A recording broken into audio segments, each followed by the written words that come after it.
সন্ত্রাসী ছাত্রলীগকে যেমন এদেশের ছাত্র জনতা স্পষ্টভাবে তাদেরকে জবাব দিয়ে এদেশ থেকে তাদেরকে তাড়িয়ে দিয়েছে, ছাত্র দল যদি সেই রাস্তা বেছে নেয় তাদেরকে এদেশ থেকে তাড়িয়ে দেওয়া হবে। আমরা কোন ধরনের ধর্ষণকে এদেশে প্রশ্রয় দিতে চাই না।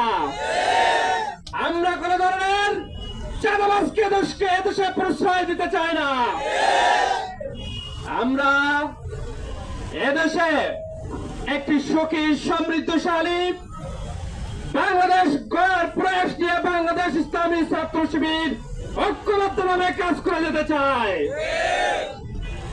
সম্মানিত ভাইরা, খুবই দুঃখের সাথে বলতে হয় যে এইরকম একটা বড় সংগঠন যার নেতৃবৃন্দ সর্বোচ্চ পর্যায়ে বসে থেকে যেভাবে করে মিথ্যাচার করে, এটা পুরো জাতির জন্য লজ্জা।